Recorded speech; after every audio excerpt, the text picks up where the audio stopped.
결혼 생활 3년 차에 접어드는 올해 33살 여자입니다. 결혼 생활 내내 남편하고는 아무런 문제가 없었어요. 진짜 문제는 결혼도 하지 않고 시부모님 밑에 얹혀 살던 아주버님에게 있었지요. 시어머니와도 별다른 문제 없이 잘 지내는 편이었는데 항상 아주버님만 엮였다 하면 큰 문제가 있었죠. 남편은 저보다 2살이 많고 아주버님은 남편보다 2살이 더 많았습니다. 여태껏 살아오면서 수많은 사람들을 만나봤지만 저희 아주버님만한 사람은 또 본 적이 없는 것 같습니다. 결혼 전 시댁에 처음 인사를 드리러 갔을 때가 돼서야 아주버님을 실제로 처음 만나게 되었어요. 왜, 형만한 아우가 없다는 말이 있잖아요. 남편의 사람됨됨이 덕분에 아주버님 또한 좋은 사람이 아니겠냐 하고 막연하게 생각하고 있었습니다. 남편하고는 연애를 꽤나 길게 했던 편인데 아주버님을 실제로 만나본 적은 한 번도 없었거든요. 아주버님을 처음 만난 날이 돼서야 남편이 저에게 자기 형을 한 번도 소개시켜주지 않았던 이유를 알게 되었습니다. 아무래도 나이 차이가 4살이나 나다 보니 제가 불편해할까봐 그랬던 거라고 생각했는데 그게 아니라 말 그대로 보여주기 쪽팔려서 그랬던 거였어요. 그날 그 자리가 결혼 허락받으러 처음 인사드리러 갔던 자리였고 가볍게 식사 정도만 하는 자리였거든요. 시어머니도 가만히 계셨는데 자기가 무슨 면접관이라도 된 것 마냥 저에게 질문들을 던지더라고요. 심지어 아주버님이 던진 질문 중에는 대답하기 굉장히 껄끄러운 사적인 질문도 덜어 있었어요. 제가 유학을 다녀왔는데 유학 갔을 때 외국인 남자친구가 있었느냐 하는 그런 것들부터 해서 말이죠.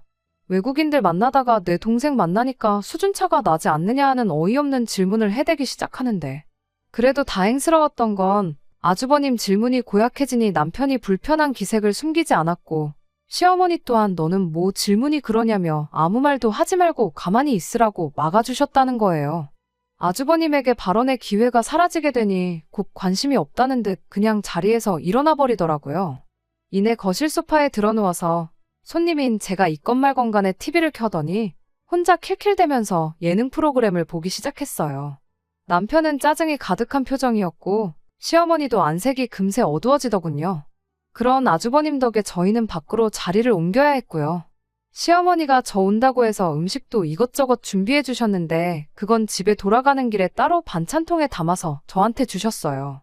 아무튼 옮겨간 자리에서 시어머니가 아주버님에 대한 이야기를 먼저 꺼내셨습니다. 첫째도 둘째 마냥 자기 앞가림은 스스로 했으면 얼마나 좋았겠냐 하면서 첫째라고 집안 지원은 있는 대로 다 받았는데 혼자 노력한 둘째의 반도 못 따라간다며 한탄을 하시더군요. 그때 아주버님이 그 나이 먹도록 아직 제대로 된 직장은 물론이고 모아놓은 돈 또한 한 푼도 없다는 걸 알게 되었지요. 그때그때 취직해서 일을 하긴 했는데 1년 버티면 오래 버텼다 할 정도로 진득히 한 직장에 머물지를 못한다고 하더라고요. 들어보니 직장 동료들하고 관계도 안 좋고 그런 식이었어요. 그나마도 30 넘어서부터는 취직 자리도 잘 구해지지 않아서 요 근래에는 아르바이트하고 그러는 게 고작이었나 보더라고요. 취직은 이제 바라지도 않고 차라리 적당한 사람 만나서 결혼이나 했으면 좋겠다고 신세한탄을 하시는데 제가 거기다가 대고 뭐라고 딱히 할 말은 없더라고요. 다만 앞으로 결혼하면 아주버님과는 잘 지내지는 못하겠구나 하는 생각뿐이었습니다. 그래도 시어머니도 아주버님이 저런 사람인 거 잘 알고 계셨고 남편도 앞으로도 형님과는 얽히지 말자는 주의였다 보니 저런 아주버님 때문에 결혼을 다시 생각하거나 할 필요까지는 없어 보였습니다. 이후로 결혼식 때까지 아주버님을 따로 만날 일도 없었고요. 결혼 후에도 아주버님하고는 그렇다 할 교류가 전혀 없었죠.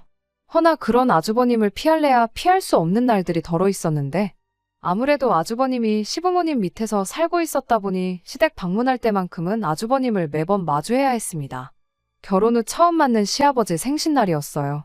주말에 어디 괜찮은 곳 예약을 해놓으려고 했는데 어머님께서 뭐하러 굳이 밖에 나가서 큰돈을 쓰냐, 아버님이 생일은 당일에 챙기는 걸 좋아한다며 퇴근하면 남편하고 저녁 먹으러 시댁으로 오라고 하셨습니다. 원래는 생신 선물 겸해서 용돈 하시라고 50만 원을 드리려고 했는데 아주버님까지 포함해서 5명 식사비 생각했던 것까지 해서 100만 원을 준비했어요. 퇴근하고 남편과 중간에서 만나 시댁으로 곧바로 출발을 했죠.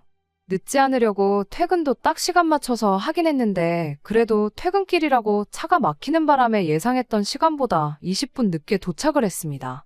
도착 예상 시간이 늦어짐에 따라 시어머니께도 언제쯤 도착하겠다 미리 말씀을 드렸었죠. 시댁 도착하니 시어머니는 식사 준비에 한창이셨어요. 혼자 분주하게 이것저것 준비하고 계시길래 저도 곧바로 외투만 벗어놓고 시어머니를 도왔습니다. 아주버님은 어디 간 건지 코빼기도 보이지 않고 혼자 준비하고 계시더라고요. 시어머니는 제 생각을 바로 읽기라도 하셨던 건지 쓴웃음만 지으며 첫째는 술을 아주 진탕 마시고 오늘 아침 돼서야 들어와 여태껏 꿈나라라고 하더군요. 그때가 평일이었는데 그때까지 자고 있는 것도 대단했지만 평일에 아침까지 술을 먹고 집에 들어오는 것 또한 대단하구나 싶었네요. 제가 어머님 앞에서 아주버님 흉을 볼 것도 아니고 같이 뒷담화를 할 것도 아니고 해서 그 말 듣자마자 그렇군요 하고 대화의 화제를 애써 돌렸습니다. 그렇게 시어머니 도와서 음식 준비 끝내고 상 다 차려놓고 식사를 시작했습니다. 식사 시작 전에 어머님이 아주버님한테 밥 먹으러 나오라고 깨우긴 했는데 아주버님은 그때까지도 방에서 나올 생각이 없어 보였죠. 그래서 식사를 먼저 시작했고요. 아버님께 생신 선물로 준비한 봉투들이니까 뭘 이렇게 많이씩 주냐며 엄청 좋아하셨어요. 식사 시작하고도 화기애애하니 분위기가 엄청 좋았죠. 식사 중간쯤 돼서야 방문이 열리는 소리가 들리더라고요. 아주버님은 부시시한 머리에 눈곱도 떼지 않은 채로 자리에 앉더라고요. 그러더니 저를 보고 잔뜩 인상을 쓰고는 저한테 언성을 높이기 시작했습니다. 저보고 개념이 없다고 하면서 말이죠. 저 인간이 왜 저러나 싶었는데 고작 한다는 소리가 어른이 숟가락을 들기도 전에 밥을 먹는 게 말이나 되냐는 소리였어요. 말인즉슨 제가 이 집에서 제일 미친데 자기가 식사 시작하기도 전에 제가 밥을 먹고 있었다는 게 언짢다는 거였어요. 세상에 이게 무슨 미친 소리인가 싶었어요. 식사 시작 전에 어머님이 깨웠을 때 곧바로 나오지 않고 지 잠 깰 때까지 방구석에 처박혀 있던 게 누군데 저러나 싶더라니까요. 제가 뭐 아주버님 숟가락 들 때까지 침만 꿀꺽 삼키면서 가만히 기다리고 있지는 않았겠지만 말이에요. 아주버님의 헛소리는 제가 받아칠 필요도 없었습니다. 누가 봐도 말도 안 되는 억지였고 남편도 그게 무슨 개소리냐며 마치 아주버님하고 당장 싸움이라도 할 듯이 불편한 기색을 숨기지 않았거든요. 분위기가 삭막해지는 가운데 어머님과 아버님께서 먼저 두 자식들을 말렸어요.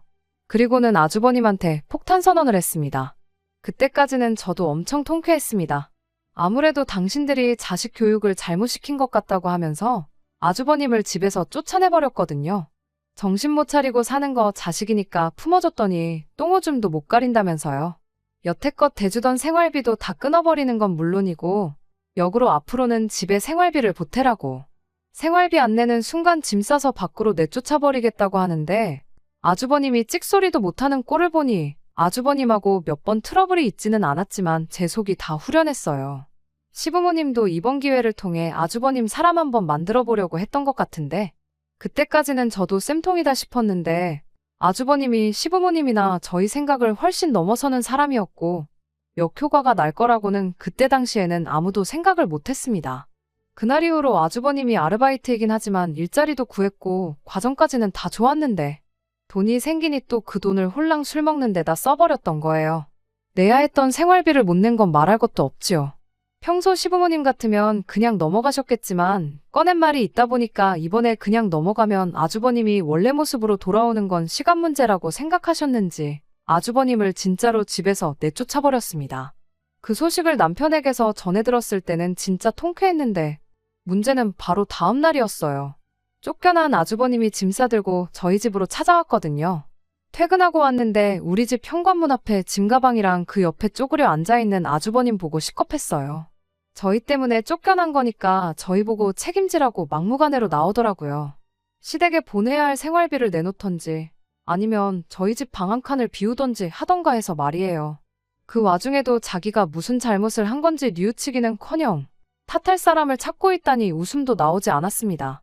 결국 시부모님이 직접 오셔서 아주버님을 데려가는 상황까지 오게 되었고 그때 시부모님도 저도 남편도 아주버님에 대해서는 두 손 두 발 다 들었습니다.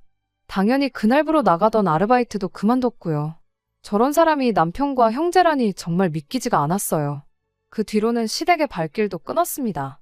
시부모님과 아주 연을 끊었다거나 그런 건 아니에요. 정확히 말하자면 아주버님과 연을 끊어낸 거나 마찬가지였죠. 명절 때는 어쩔 수 없이 시댁에 가야 했지만 그 외의 이유로 시부모님을 만나거나 식사라도 한 끼 대접하려면 무조건 밖에서 만났습니다. 저희 인생에 있어 아주버님이라는 사람을 아예 빼놓으니 솔직히 저는 너무 편했어요. 남편도 애초에 아주버님하고는 엮이는 걸 싫어했었으니 아무런 불만이 없었죠. 다만 시부모님의 경우는 예외였지요. 아무래도 두 형제가 서로를 의지하고 그러는 모습을 보고 싶었을 테니 속이 많이 상하셨을 거예요. 하지만 그렇다고 바뀔 의지조차 없는 아주버님과 억지로 사이가 좋아지려 노력해야 할 이유는 없었지요. 믿는 도끼도 아니고 믿지도 않던 도끼가 어김없이 저희 발등을 찍어대는데 시부모님 속상한 거야 충분히 이해가 되지만 저희가 어떻게 할 수 있는 게 아니었으니까요. 그렇게 얼마 전까지는 아무런 문제가 없었어요. 아주버님이 난데없이 결혼 소식을 들고 오기 전까지는 말이에요. 그 소식에 저희도 놀랐지만 진짜 놀랐던 건 시부모님이셨어요. 가망이 없다고 생각했던 장남이 그 어떤 신호도 없이 결혼하겠다 하는데 안 놀랄 부모가 어디 있겠어요. 심지어 그 아주버님이 결혼하겠다고 직장까지 구했다고 하더군요. 아주버님이 나이에 비해 경력이 전무했던 편이다 보니 구했다는 직장도 최저시급 정도 받는다고 해도 무방한 중소기업이었지만 시부모님은 그것만으로도 장족의 발전이 아니겠냐며 엄청 좋아하셨어요. 우리 장남이 드디어 정신 차렸다 하시면서 말이죠. 제가 성격이 꼬인 건지는 몰라도 시부모님이 저렇게 감동하는 동안 저는 저런 아주버님하고 결혼하겠다는 사람도 있구나 하고 놀랐어요. 저희 남편도 한 가족이다 보니 시부모님처럼 생각하고 싶었겠지만 저랑 비슷한 생각을 하고 있었더라고요. 저랑 다툰 뒤 아주버님이 쫓겨난 이후에도 시부모님이 종종 아주버님이 취직만 하면 꼭 생활비를 받아내겠다는 식으로 말씀을 하셨는데 그 이야기도 쏙 들어갔습니다. 오히려 결혼하는데 집이라도 한 채 해줘야 하는 거 아니냐며 그 돈을 어디서 구해야 하나 고민이셨어요. 저희 결혼할 때 시댁에서 1억 지원받았어요. 1억 큰 돈인 거 저도 잘 알고 있습니다. 제 월급 가지고 숨만 쉬고 모은다고 해도 3년 가까운 시간이 걸리는 큰 돈이지요. 지원해주신 거 참 감사한 일이고 그 덕에 대출도 많이 줄일 수 있었지만 막상 아주버님 결혼할 때는 집을 해준다고 하시니 그게 못내 좀 서운하긴 했네요. 사족이긴 합니다만 저희 결혼은 반반 결혼했고 제가 모은 돈이 남편에 비해 모자라긴 했지만 부족했던 만큼 친정에서 1억 5천 지원받아 왔습니다. 아무리 아주버님이 시부모님의 아픈 손가락이라고 해도 가만히 있어도 알아서 잘하던 저희 남편보다 인생 헛살았다고 해도 무방한 아주버님한테 더 큰 지원을 해주신다는데 남편도 내색은 안 했지만 저랑 비슷하게 서운했었을 거예요. 시부모님이 집 해줘야겠다는 이야기를 꺼냈을 때 표정하며 그 주말에 잘 마시지도 못하는 술까지 마시고 집에 들어왔으니까요. 시부모님이 지나가면서 꺼냈던 이야기였긴 한데 장남이라고 집안 지원 홀랑 받았다는 이야기가 떠오르더라고요. 아무튼 좋은 소식은 좋은 소식이다. 남편도 시부모님이 큰 짐 하나 덜어놓으시는 거 아니냐 하고 금세 이겨냈어요. 좋은 점만 보기로 했던 거예요. 저만 마주쳤다 하면 시골에 풀어놓은 말 안 듣는 개마냥 으르렁거리는 게 우선이었던 아주버님이었는데 결혼 소식 이후로는 정말 사람이 달라졌거든요. 시부모님도 늘 괜찮다고는 하셨지만 은근 저희가 잘 지내기를 바라셨는데 이참에 아주버님이 정신 차렸다면 잘 못 지낼 이유도 없었고 서운한 마음이야 여전하겠지만 따지고 보면 시부모님 돈 시부모님이 쓰고 싶은데 쓰신다는 건데 저희 서운하다고 못 쓰게 할 것도 아니었으니까요. 하지만 아주버님이 결혼할 여자라고 소개시킨 자리에 다녀오고 나서 앞으로 잘 지내겠다 하는 기대가 하루아침에 사라져버리고 말았습니다. 은근히 궁금하기는 했어요. 어떤 여자가 과연 우리 아주버님하고 결혼을 할까 하는 게 말이에요. 그런데 막상 자리에 나가니 멀쩡하다 못해 외적으로 너무 괜찮은 사람이 떡하니 앉아 있었거든요.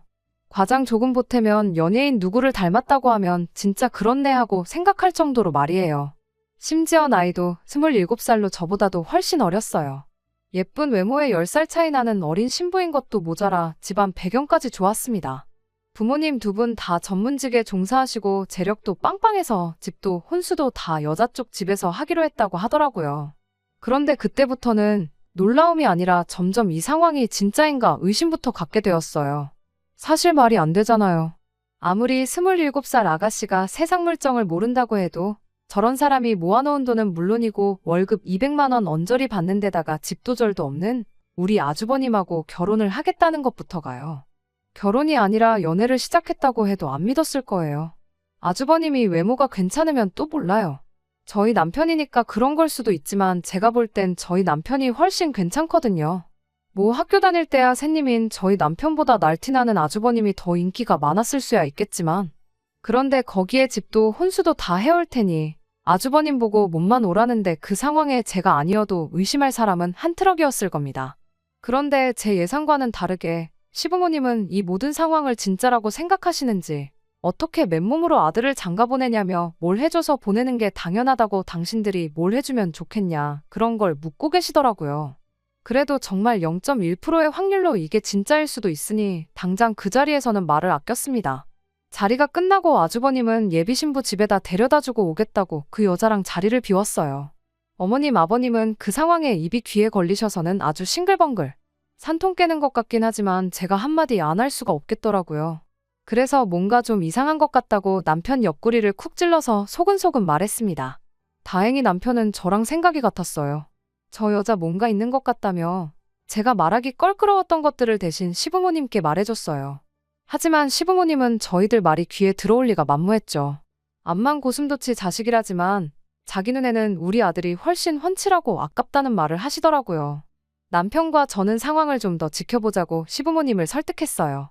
시부모님은 그러겠다고 하셨지만 말뿐이었습니다. 정작 상견례 자리에는 저희를 부르지조차 않았어요. 저희 모르게 상견례까지 진행을 하고 얼마 지나지 않아서 결혼 준비를 시작했습니다. 그리고 그 과정에서 시부모님과 완전히 갈라서게 되는 일이 있었습니다. 얼마 전에 시어머니께서 급하게 볼 일이 있다며 저희 집에 찾아오셨어요. 장가 보낸 아들 집에 시모가 괜히 들락거리면 부부 사이만 나빠진다며 저희 집엔 집들이 이후로는 한 번도 찾아오셨던 적이 없던 시어머니셨다 보니 그 방문이 보통 일은 아니겠다는 예상이 들었어요. 아니나 다를까 대번에 돈 이야기부터 꺼내시더군요. 저희 아파트를 담보로 잡아서 대출을 한 5억 정도 땡겨와 보라고 하는데 제가 들은 게 정녕 진짜인지 제 귀를 믿을 수가 없었습니다. 남편도 얼굴이 사색이 돼서 갑자기 웬 5억 타령이냐고 집에 무슨 큰일이라도 난 거냐 하면서 어머님께 되물었지요. 어머님은 단일에 주저함도 없이 그게 아니라 니네 형 결혼 비용 때문에 그런데 도무지 당장 10억을 구할 방법이 보이질 않아서 너네 도움 좀 받으러 왔다는 이야기를 꺼내시더군요. 저희 집을 담보로 5억을 받아오라는 것도 가당치 않은데 10억이라니 그건 또 무슨 소리냐고 대번에 되물었어요. 어머님은 상견례 당시 이야기를 꺼내더군요. 예비며느리야 우리 아들한테 푹 빠져있으니 그렇다 쳐도 예비사돈들은 결혼을 탐탁치 않아 했다고요. 하나뿐인 외동딸 시집 보내는 거니 당연히 집도 혼수도 다 해줄 수 있지만 우리 딸을 행복하게 해줄 능력이 있는 남자인지 봐야겠다고 했답니다. 그리고 그때 요구한 게 10억이 찍혀있는 통장이었다고 하더라고요. 그 말을 듣자마자 그때 당시 저희 의심이 확신이 돼버리고 말았어요. 그래서 시어머니께 이거 100% 사기라고 안 봐도 뻔하니 볼 것도 없다고 말씀드렸죠. 그런데 이게 웬걸 시어머니는 벌써 시댁집을 담보로 잡아서 5억을 내줬다고 하더군요. 그런데 시어머니 반응에 당황하는 기색은 하나도 없고 확신 가득한 말투로 절대 사기가 아니라고 하는 겁니다. 사돈 측에서 그 10억을 만들어 오라고만 했지 달라고 한 게 아니지 않냐고요. 게다가 3억을 만들어 오는데 유예기간을 3년이나 줬대요. 사기를 칠 양반들이었으면 진작에 입금부터 하라고 했지 3년이라는 긴 시간을 줬겠냐며. 일단 10억만 만들어 놓으면 집 명의도 공동명의로 해준다고 했다고. 그러니 하루빨리 10억을 만들어서 장가 보내는 게 시부모님 입장에선 이득이라고 설명을 하더라고요. 게다가 그 여자가 또 돈을 그렇게 잘 번답니다. 자기도 아주버님하고 하루빨리 결혼하고 싶다고 돈만 도와주면 대출이자에 추가로 돈을 얹어서 매달 입금을 해주기로 했다고. 벌써 5억 해주자마자 한 달치 이자에 추가로 200만 원을 더 얹어서 보냈다고. 그러니 너희도 빨리 대출받아서 돈 만들어 오고 돈 갚을 때까지 앉아서 200만 원씩 벌면 되는 거라고. 당신 오늘 여기서 자고 갈 테니까 날 밝으면 회사 휴가 내고 은행부터 다녀오자고 보채시는 겁니다. 여기까지만 들어도 큰일 났구나 싶었어요. 5억은 다행히 아주버님 명의 통장으로 보내셨다고 하길래 그럼 날 밝으면 은행부터 갈 게 아니라 아주버님한테 가서 통장 뺏어오고 그 돈도 돌려주고 오자고 말했습니다. 시어머니는 그런 남편을 두고 엄청 답답해하더라고요. 그래서 처음 소개받았을 때는 미처 하지 못한 이야기들을 꺼내게 되었습니다. 생각해보시라고 세상에 어느 여자가 37 먹도록 제대로 된 직장도 가져본 적 없는 데다가 미래도 없는 자기랑 10살 차이 나는 남자랑 결혼한다고 15억 집을 해오겠냐고요. 시어머니한테는 충격적인 이야기일 수도 있었겠지만 저 정도면 충분히 상황을 이해하실 수 있을 거라 생각했는데 오히려 어머님은 저희에게 화를 내셨습니다. 옆에서 가만히 말을 아끼고 있던 저까지 걸고 넘어지면서요. 평생 니들 뒷공무니도 못 따라올 것 같던 형이 잘나가는 집안에 사위로 들어간다니 배가 아프냐. 네 형 결혼 상대가 네 와이프보다 어리고 예쁜데 능력까지 좋은 게 그렇게 질투나서 멀쩡한 형 혼사길 방해를 하느냐 하면서 역정을 내는데 저랑 그 여자랑 비교한 것부터 엄청 충격적이었습니다. 제가 여태 알고 지내던 현명하던 분들이 맞나 싶더라고요. 아무리 막막했던 장남 미래의 동아줄이 내려왔다 해도 그렇지 누가 봐도 썩은 동아줄이 분명한데 그 줄을 굳이 잡는 것도 모자라 이젠 멀쩡히 잘 살고 있던 저희까지 똑같은 썩은 동아줄을 붙잡으라 강요를 하시니 뭐라 할 말이 없더군요. 남편은 미래가 뻔히 보이는데 절대로 그 돈을 해줄 생각이 없으니 돌아가시라 했습니다.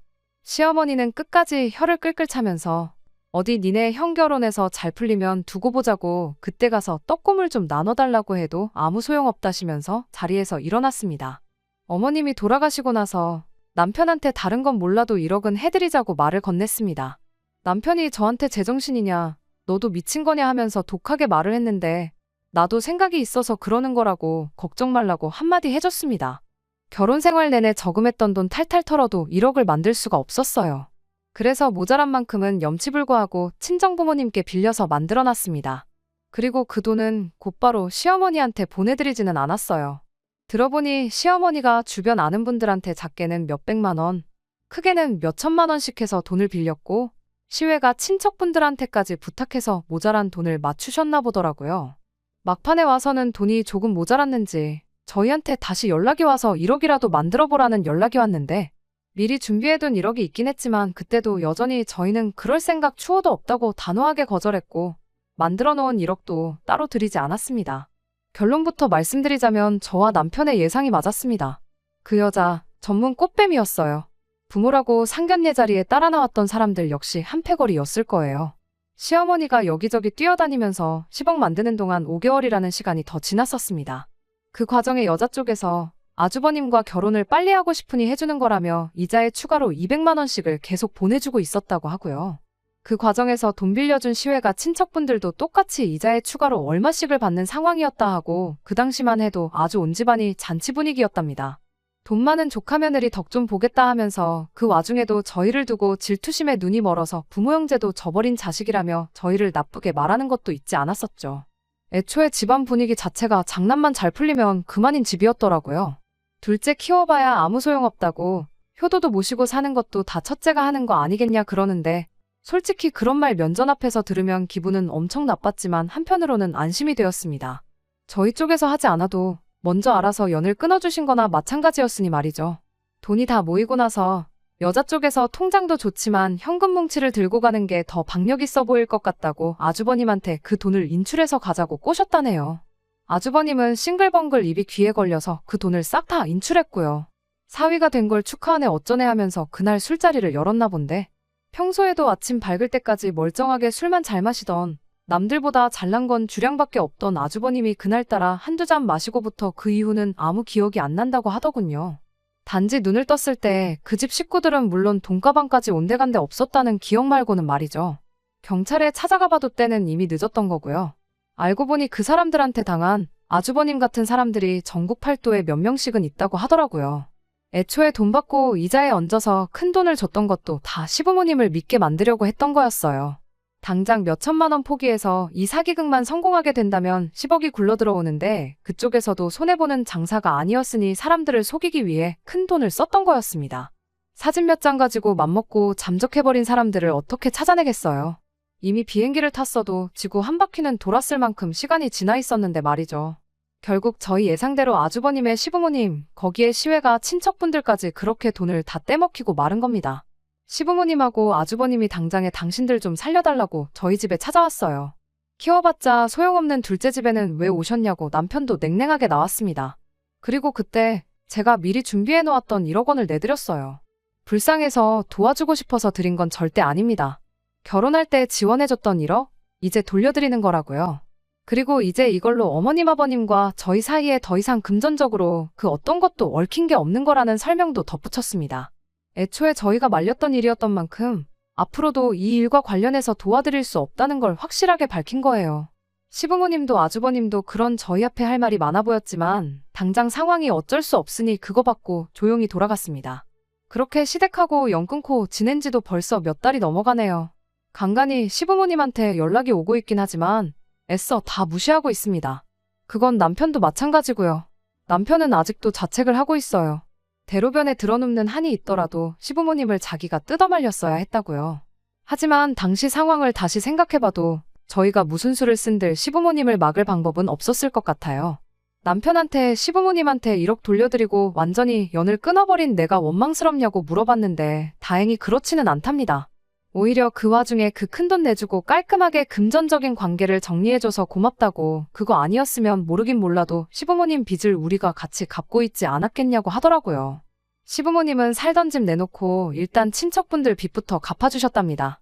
제가 드린 돈에 일부러 당신 대출도 원금 얼마를 줄였고, 아주버님도 시부모님 등살에 못 이겨 한 달에 이틀인가 쉬고 밤낮 가리지 않고 돈을 벌어오고 있다고 하더라고요. 아주버님 정신 차리는 값이라고 하기엔 너무 비싼 돈이 들었네요.